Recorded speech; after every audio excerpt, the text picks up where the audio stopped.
Hi, everybody. It's Betty. I'm still trying to bring somebody live on video with me. I'm trying to learn how to do this. And I've invited Alicia Dunams to join me. And let me add you. Camera. Oh my goodness, you're on camera with me.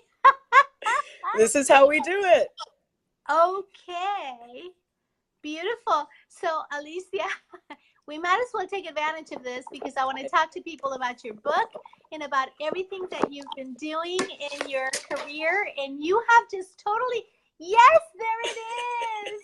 There's your book. Congratulations. I'm so happy for you. Thank you, Dr. Betty. Thank you. And you're quoted in this book. Actually, you're on page, I quote hashtag values in my book, and I want to see what page. I believe it's in the chapter, I am committed. Oh my goodness. Yes. I am committed. So I get to is 40, I would say, intentional communication scripts Yes. for transformational results.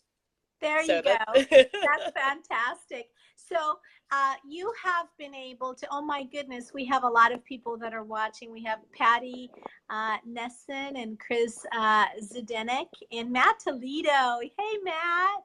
And Reyes Montañez is also with us. So let me just wave to some of these people that are with us. Oh my goodness. So tell us about your book. Tell us about the journey. Absolutely. So my book is called I Get To, How Using Yes. the Right Words Can Radically Transform Your Life, Relationships, and Business. And the journey really began with, I wrote this book in 15 days. Oh my goodness. That's crazy. But only you could actually do this because you teach people how to write books so successfully. In fact, you taught one of the executives at my company how to write his book in one weekend. So, of course, you wrote the book in 15 days. That's crazy. Because I was moved by spirit. And wow. I was in the flow because I was a container, merely just getting downloads. Wow. And so I'll tell you the story really quickly. Is I was thinking, kicking around ideas for books for several years. And one of my girlfriends said, Alicia, you always say, I get to. You always have a really powerful way of reframing words. And so I was thinking about that probably around December last year, wrote an outline. And in January, I did a video. And I get to actually record you in this video for my Go Deep series, intimate interviews with today's influencers. And I interviewed Chris Lee, who's a transformational trainer. And we talked about the power of I get to versus I have to, really unleashing that power of being able to reframe words. I get to. And so I did the video, uploaded it onto my LinkedIn, and within a few minutes, I get this beautiful, heart-opening comment from this woman, and I would love to read it to you. Okay. It actually starts the chapter of my book. It starts the first chapter of my book, which is I get to versus I have to. Yes. And this woman, her name is Denise Taylor from LinkedIn, she says the following: thank you so much for the clip of talking about I get to versus I have to. I founded the nonprofit We Get To after our daughter passed away from leukemia. Oh my goodness. And we experienced the power of turning our have-tos into get-tos. Wow. Wow. Her most incredible example being, I get to have chemo. Realizing not everyone has a diagnosis, hope for a cure, or means for medical care. My life-changing get to came completely altering the course of my life. When we were about to gather with family and friends at her grave, I prayed for the get to, as I heard repeating in my thoughts, I have to bury my daughter. Please help me find the get to. Immediately, I was given the thought, only one woman in all the world got to be Joanne's mom. She's the one who gets to release her back into heaven's loving care. Wow. Wow. You know, this brings me back to, oh my goodness, Alicia. You know how God just works in mysterious ways. I want you to know that we have my cousin who's watching from South America. We have people from all over the country that are watching right now. And wow, and how God works in such mysterious ways. This was not planned, everybody. I reached out to Alicia a little bit earlier today because I wanted to bring somebody else on with me to do a gratitude post, and we just ended up doing this, and so very impromptu. So Alicia, not too long ago, I got to stand next to the mother of a young, hey Audrey, of a young woman who was one of my deepest, closest mentees that I've had in my life. Her name was Rana El Sakrakti, and she was my assistant at Wells Fargo many years ago, and she became the head of marketing. When we laid her down to rest, because she passed away of cancer, her mother was standing right next to her grave, and I went right next to her, and I embraced her from behind because I was really worried that she was just too weak to withstand that moment, to swallow that cup. Mm. And she is Egyptian Muslim.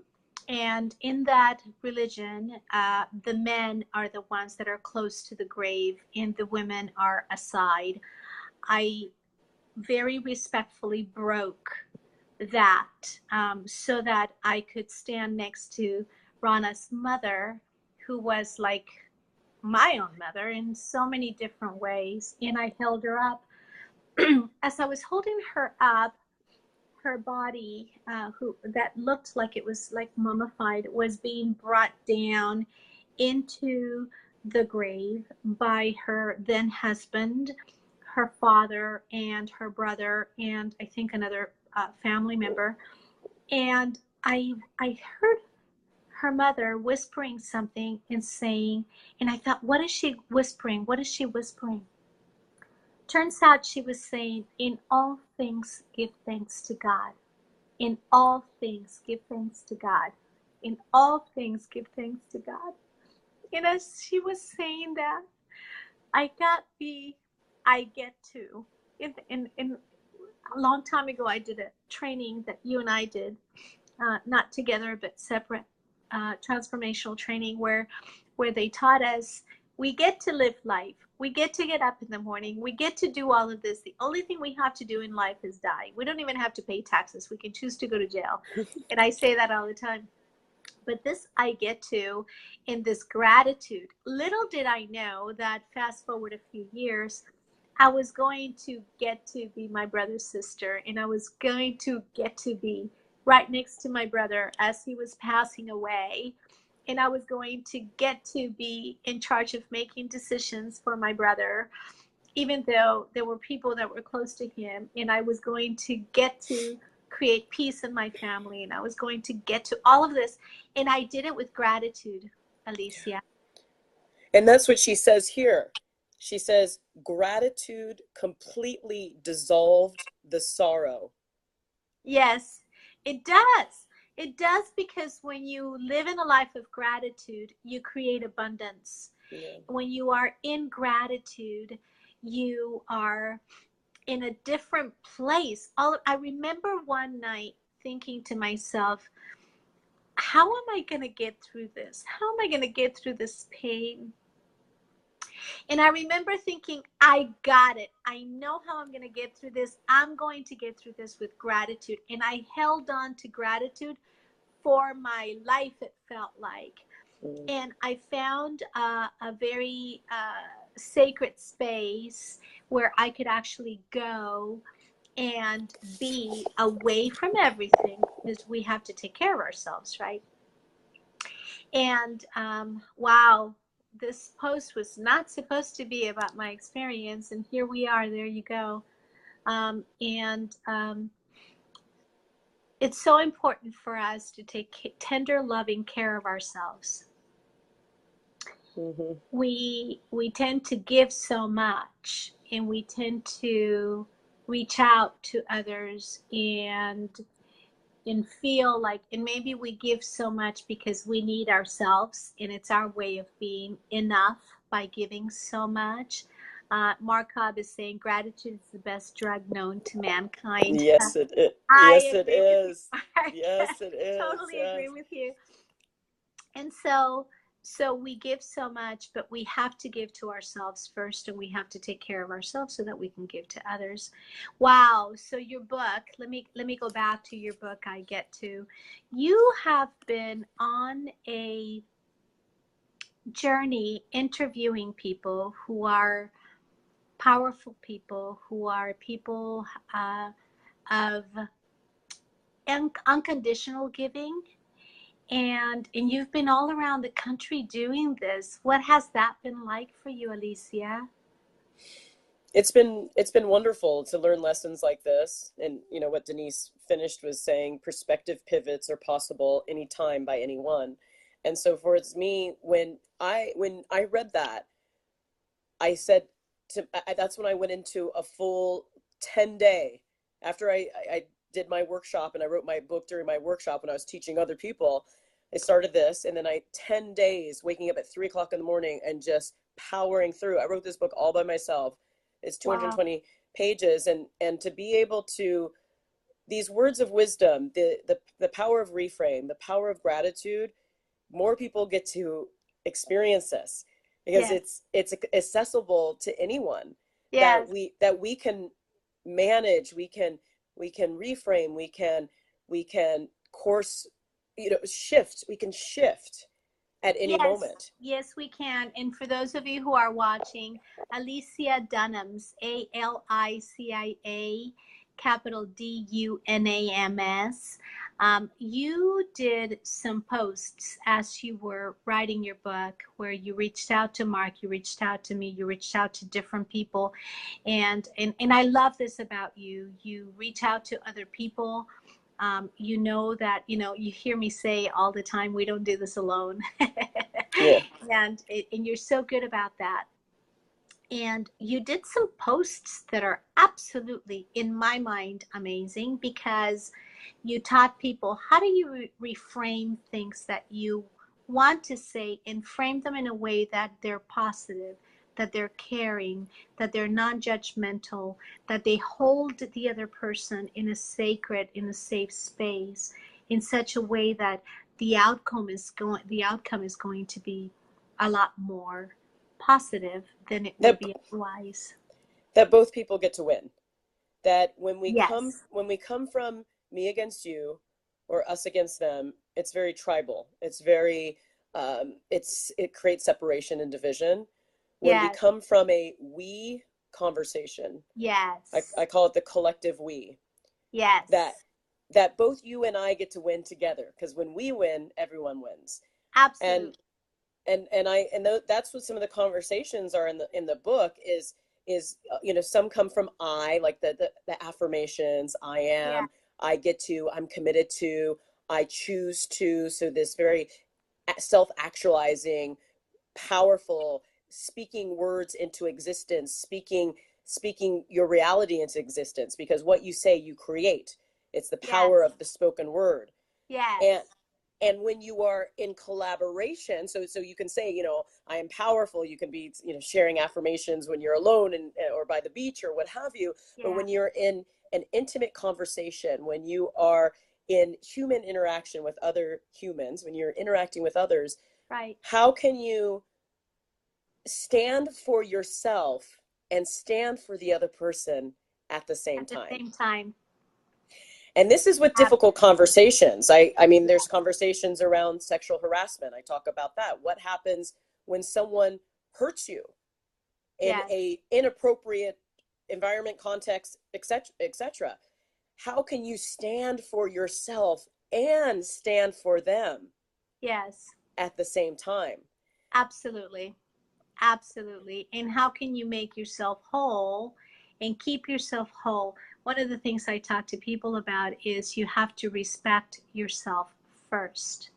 Yes. And then once you respect yourself, your body, your being, your value system, and not allow anyone else to break through that self-respect, then you create the context for other people to respect you. Gregory is saying, attitude of gratitude is so powerful. Thank you for writing books and sharing experiences and lessons. There you go, Alicia. Okay. Well, I wanted to make this a short video or a short conversation since this was so impromptu. Is there anything else that you'd like to say before we conclude tonight? Well, I love what you just said, and I just want to piggyback off of that, is that respecting ourselves, and that really can happen in a pause, in a breath, is just collecting, is just being able to breathe in and breathe out, collect ourselves, and being able to come from that space, a response space versus a reaction. And so that breath, the pause is a power, is as powerful as saying a word. It can be even more powerful, just saying nothing. I absolutely love that. I was asked to write some letters for some teenage girls, and I'll talk some more about that, I think, at a different time. Somebody else is standing by for this. And that's one of the things that we talked about. But I love the way you position it, Alicia. It can happen in a pause. It can happen in a breath. Just give yourself the space. Respect yourself enough to give yourself the space to really think and to pause, to slow things way down in order for you to think and be able to react in a positive way rather than be able to act instead of reacting. Yes. Yes. Well, Alicia Dunams, can you show me your book again, please? Yes, absolutely. Absolutely. Thank you so much. I get to. Instead of I don't have to, I get to. It's a wonderful thing. Audrey is saying, be still, know. It's my favorite verse. Yes, be still. And know. Be still and know. Yes, powerful. Absolutely. Yep. And it's so I'll leave you with my vow. My vow is to slow down and listen to his whisper and fulfill his perfect will in my life, and to take tender, loving care of my body, which is his temple. Beautiful. All right.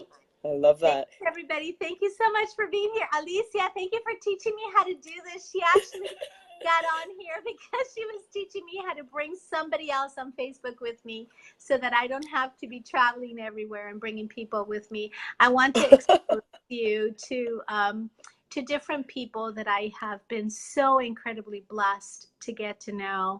And there you are, Alicia. You get to be my first one. I get to. What a blessing. What a blessing. Absolutely. Thank you so much. And I just want to acknowledge you, Dr. Betty. You impact so many people, including myself. It's an honor to be in your presence, to be able to jump on the phone with you on a Sunday night and be on Facebook. So continue spreading your love, spreading your message to the world. We're here and we receive. Thank you. Thank you so much. Thank you. Bye. Thank you again. Thanks, everybody. Bye, everyone. Bye.